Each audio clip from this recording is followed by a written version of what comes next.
YouTube channel out there called Stories Written by a Current Prisoner. And what they do is they communicate with people who are active prisoners who are currently in prison for life sentences, for people who have been in prison for a very long time. And these people have dropped out of their gangs. You know, in the California prison system, it's very racially segregated, and you have to join the gang based on your race. And there are a lot of people who have dropped out of their gangs, and this particular YouTube channel communicates with them. The people from the prison call this YouTube channel, and they basically give their life story. They explain to the person who owns the YouTube channel how they got involved in criminal activity, and they explain the criminal activity that they have continued with while in prison. And this is kind of controversial because, as we all know, it's very against the grain to reveal prison business. I mean, that's something that we don't really hear that often. But it's 2022. We're in the future. We're in the 21st century, and quite naturally, the prison system has integrated with the modern day world as well. So here we are. We have people who are currently in prison calling YouTube channels, telling their life story, and I think it's a wonderful thing because it serves as a very powerful deterrent for kids to listen to these stories of these guys who have been behind the wall, who have stood up for the gang lifestyle, only to realize that they were being manipulated at the end, and they had to drop out of their gangs and get involved with PC. And even when they do go to PC, gangs develop in the PC side of things. But the purpose of this video is to just expose this new trend of prisoners calling into YouTube channels and explaining their life story. In this one, we have a guy named Powder. He's from California. He's from the Inland Empire, and basically what he does is he's a white supremacist. He's a white supremacist, and he's explaining a story about how this other white supremacist was upset with his cellie because his cellie was a white guy who took pictures with some Asian Bloods.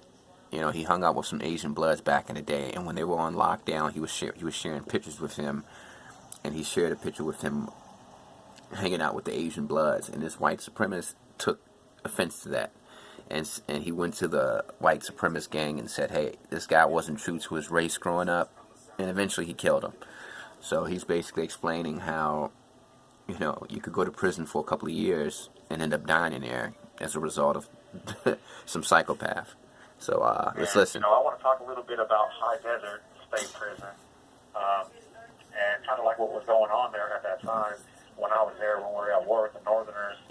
And it was definitely like some of the most harshest conditions in the state of California, probably in state prison. This is a story of my boy Chucky from Siskiyou County Soldier Gang. Chucky from Siskiyou County Soldier Gang was in 4 block at this time. This was in 2011 when we were there, and I was about 26 years old. I used to meet up in medical with Chucky, and we would discuss business, and Chucky is just like a complete psychopath, and I didn't even realize what extent this dude was as a psychopath until this actually happened. So as me and Chucky, we'd go into medical, and we would talk, and we would discuss business and stuff like that. He was actually bringing it up to the fellas that his cellie used to be an Asian blood, or used to run with the Bloods. He used to run with the Asian Bloods, and he was a white boy. So he was taking like super offense to the fact that he was looking through this guy's pictures. They were sharing pictures inside the cell, and he actually noticed his cellie was hanging out with a bunch of Asian Bloods. So his mind began to wander inside the cell, whether or not this dude was actually like true to his race growing up, and he's now bringing it to us in medical that this dude's like a race traitor, and he didn't grow up white, he's not for the white race, and blah, blah, blah, and he's trying to stack issues on this dude to get permission to assault him legitimately. So to kill my cellie, it's 100% going to be for the proper reasons. Like, this guy totally did not have it coming. Chucky believed in his head this guy was a race traitor, made up a reason to kill this dude, got drunk, had the dude help sharpen his knife, and then completely attack him when this guy didn't have a knife and he was defenseless, and now he's dead on his floor. So Chucky is smiling about this. He's actually happy that he killed this guy, and the cops are not going to be anywhere around for hours. So Chucky's sitting there thinking to himself, what do I do with this dead body? I got this dead body right here, and his first initial thought was, let's see how much food this guy has.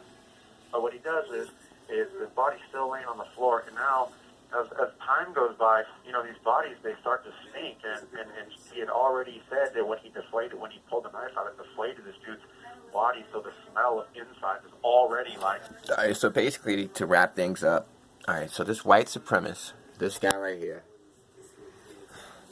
he was housed with another inmate. This other inmate was just a regular white guy. He probably wasn't there for that long, only serving a couple of years. And while they were inside the cell, they were sharing pictures with each other. That's how inmates get to know each other. And in the picture, it shows this white guy hanging out with a bunch of Asians who claimed the blood gang. So this guy took offense to that. As a white supremacist, he felt like this guy wasn't true to his race growing up. And so what he did was he told his cellie, hey, we need to make a knife so that we can protect ourselves. So this guy got the cellie to make the knife, do all the hard work to actually sharpen the blade and all of that. So he got him to make a knife, and once the knife was done, he took that knife and he killed him with it. All because he felt like his cellie was not true to his race growing up, simply because he was in a picture and he used to be childhood friends with a bunch of Asian kids that claim blood. And I think this is a powerful story. I, for one, even though this guy is a current prisoner and he's telling names, details, specific situations, specific murders that happened behind the wall, I don't think that's a bad thing. He's no longer an active gang member. He's shifted over to the PC yard, sensitive needs yard. And at the same time, I think this story is a powerful deterrent against people going to prison. Because at the end of the day, when you go to prison, sometimes you have to click up with your gang, with your race, for quote-unquote protection. But at the end of the day, your own people are going to be the ones to do you in. See, the primary function of racial groups in prison is to benefit from the race, manipulate your race, get your race to sell drugs, tax them, make the money, whatever. But at the end of the day, they kill their own more than they kill other people. So yeah. What do you guys think about this? Do you think this is kind of too much? Do you think that a guy who's currently behind the walls telling stories about specific murders is just over the line? Or do you think this is a good thing that can be a deterrent for other people going to prison? Peace.